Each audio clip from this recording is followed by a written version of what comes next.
Seriously.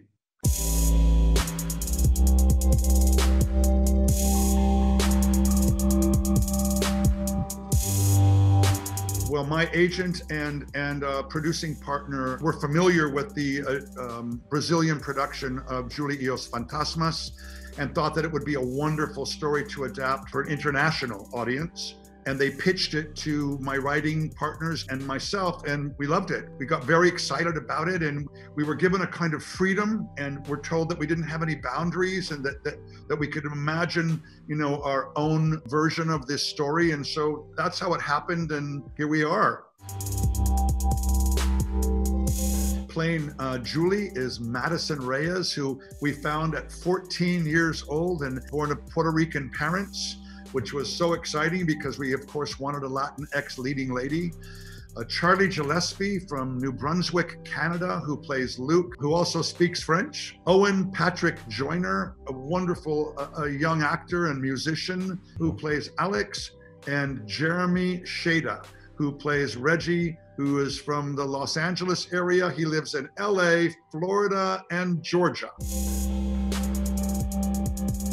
The narrative, you know, the book, the stories. Once those stories are there, we identify where we feel music can move story forward, can move character forward, and then we identify, you know, a mission for each one of those musical moments. Time, budget, hours. You know, we're working with young people, so we have limited hours. And then, you know, 9 episodes is like a 4.5-hour movie. So we really have to be so organized. And so I would say the prep. Oh, you know, I mean, all of them really have a special place in my heart. I'm particularly fond of the song Stand Tall, the finale. I love what it represents. It kind of pulls everything together for the end of our series. But I mean, all of them, every song I feel works. We have 15 original songs.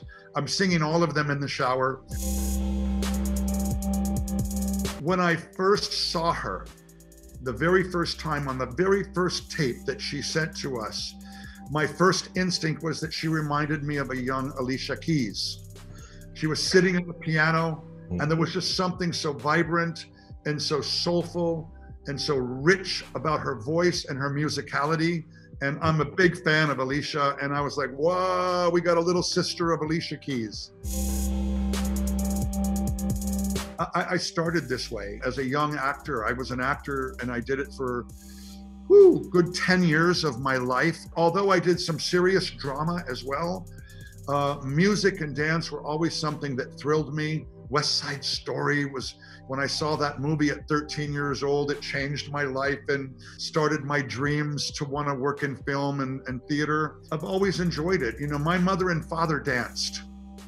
And when they danced, there was so much love and good energy around them, and the way that they moved together, and he would dip her and she would laugh and her hair would fly. And I just remember as a little boy sitting in the room watching them from my earliest years. I just thought, that's love, that's happiness, that's what I want. We had a big team at Disney Channel. You know, they were looking for a musical for quite some time. And so it just happened that I came in with the producing partners and presented this idea, and they grabbed it. I don't think any of us really knew for certain was if there was a global audience. And we realized that we had something that was universal. But even what we discovered even more was that where a lot of people thought musicals were dead, no more. That there was an audience out there that was waiting and thirsty, a young audience that became our heroes and gathered and obsessed and supported and enabled us to do 3 movies, and then let me continue and continue and continue all the way to this moment in my life. So it's the audience that we awakened, discovered.